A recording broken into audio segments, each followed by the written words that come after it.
Assalamualaikum warahmatullahi wabarakatuh. Selamat pagi, semoga kalian dalam keadaan sehat dan bahagia. Berjumpa lagi di channel Master IPS. Bagi yang belum subscribe, silahkan subscribe terlebih dahulu. Patuhi selalu protokol kesehatan 5M, memakai masker, mencuci tangan dengan sabun, menjaga jarak, menjauhi kerumunan, dan membatasi mobilitas sosial.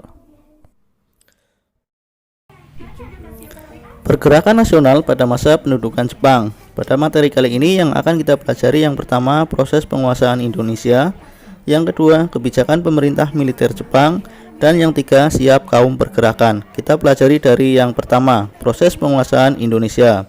Awal mula tujuan Jepang menguasai Indonesia adalah untuk kepentingan ekonomi dan politik.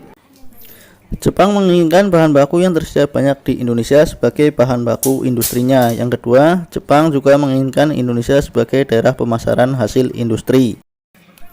Pada 11 Januari 1942, Jepang mendaratkan pasukannya di Tarakan, Kalimantan Timur.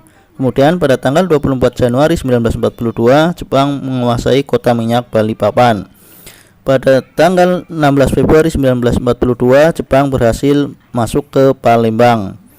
Jepang selanjutnya menyerang Pulau Jawa yang merupakan pusat pemerintahan Belanda. Pada tanggal 1 Maret 1942, Jepang berhasil menguasai Jakarta. Setelah melakukan berbagai pertempuran, Belanda akhirnya menyerah tanpa syarat kepada Jepang pada tanggal 8 Maret 1942 di Kalijati, Subang, Jawa Barat.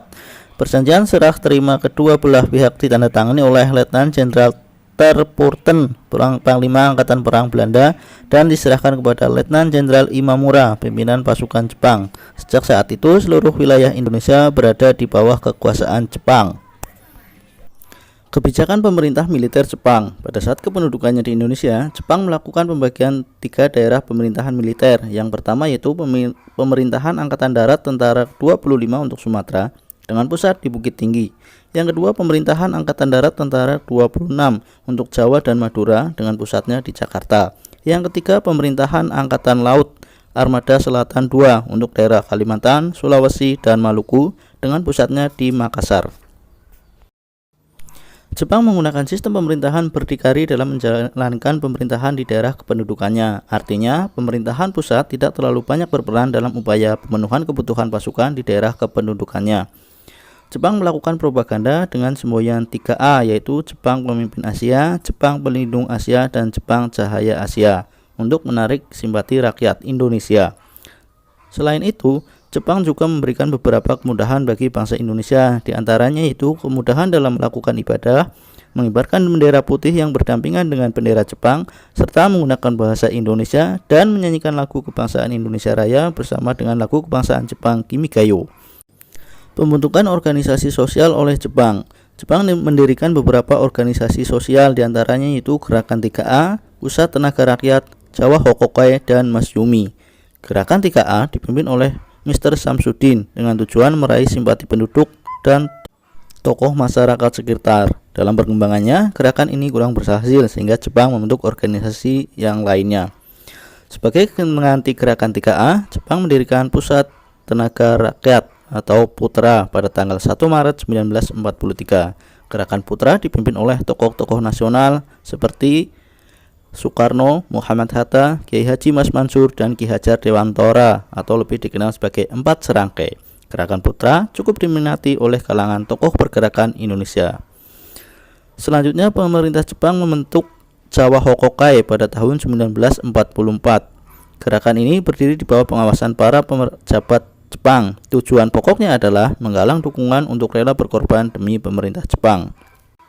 Selanjutnya, pada tahun 1943, Jepang membentuk Mas Yumi atau Majelis Syuro Muslimin Indonesia yang dipimpin oleh Kiai Haji Hasyim Asy'ari dan Kiai Haji Mas Mansur. Tujuan dari Jepang ini adalah untuk menarik mayoritas masyarakat muslim di Indonesia. Kebijakan Jepang yang berikutnya yaitu pembentukan organisasi semi-militer. Tujuan utamanya yaitu mengerahkan rakyat Indonesia untuk membantu Jepang dalam menghadapi perang melawan sekutu. Jepang membentuk berbagai organisasi semi-militer seperti Seinendan, Fujinkai, Keibodan, Heiho, dan Pembela Tanah Air atau PETA. Organisasi Seinendan atau Organisasi Barisan Pemuda dibentuk pada 9 Maret 1943. Tujuannya adalah memberi bekal bela negara agar siap mempertahankan tanah airnya. Tapi dalam kenyataannya, tujuan itu hanya untuk menarik minat rakyat Indonesia dan tujuan sesungguhnya adalah untuk membantu menghadapi tentara sekutu. Yang kedua yaitu Fujinkai, merupakan himpunan kaum wanita di atas 15 tahun untuk terikat dalam latihan semi militer. Yang ketiga Keibodan, merupakan barisan pembantu polisi untuk laki-laki yang berumur 20-25 tahun. Yang keempat yaitu Heiho, yang didirikan pada tahun 1943, merupakan organisasi prajurit pembantu tentara Jepang. Yang terakhir yaitu PETA atau Pembela Tanah Air, didirikan pada tanggal 3 Oktober 1943, merupakan pasukan bersenjata yang memperoleh pendidikan militer secara khusus dari Jepang. Kebijakan Jepang yang selanjutnya yaitu pengerahan Romusa. Romusa merupakan kerja paksa seperti halnya kerja rodi pada masa pemerintahan Belanda. Anggota-anggota Romusa ini dikerahkan Jepang untuk membangun jalan, kubu pertahanan, rel kereta api, jembatan, dan sebagainya. Jepang juga merekrut Jugun Lanfu, yaitu memaksa wanita untuk menjadi penghibur Jepang di berbagai pos medan. Gadis-gadis desa diambil paksa tentara Jepang untuk menjadi Jugun Lanfu. Kebijakan Jepang di Indonesia selanjutnya yaitu eksploitasi kekayaan alam. Jepang selain menguras tenaga rakyat Indonesia, juga mengeruk kekayaan alam dan harta benda yang dimiliki bangsa Indonesia guna untuk kepentingan Jepang. Usaha perkebunan dan industri harus mendukung untuk keperluan perang Jepang. Selain itu, rakyat juga wajib menyerahkan bahan pangan secara besar-besaran kepada Jepang. Hal ini menimbulkan berbagai penderitaan bagi rakyat Indonesia, terutama kekurangan pangan, sehingga berakibat pada musibah kelaparan dan penyakit pusung lapar di Indonesia. Banyak penduduk yang makan umbi-umbian liar yang sebenarnya hanya pantas untuk makanan ternak. Sikap kaum pergerakan terhadap penjajahan Jepang. Yang pertama, memanfaatkan organisasi bentukan Jepang. Para pemimpin putra seperti Soekarno, Muhammad Hatta, Ki Hajar Dewantara, dan Kiai Haji Mas Mansur memanfaatkan putra sebagai ajang komunikasi dengan rakyat dan juga mengkampanyekan nasionalisme. Yang kedua yaitu gerakan bawah tanah atau perjuangan melawan Jepang dengan cara sembunyi-sembunyi.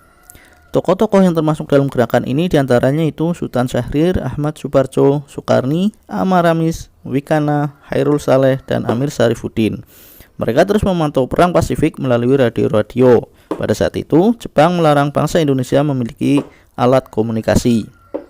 Yang ketiga yaitu perlawanan bersenjata. Perlawanan bersenjata diantaranya dilakukan oleh perlawanan rakyat Aceh yang dilakukan oleh Tengku Abdul Jalil yang merupakan seorang ulama di Chot Plieng, Aceh.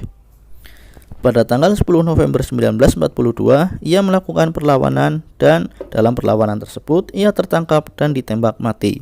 Yang kedua yaitu perlawanan Singaparna di Jawa Barat, dipelopori oleh Kiai Haji Sainan Mustafa yang menentang Seikerei, yakni menghormati Kaisar Jepang.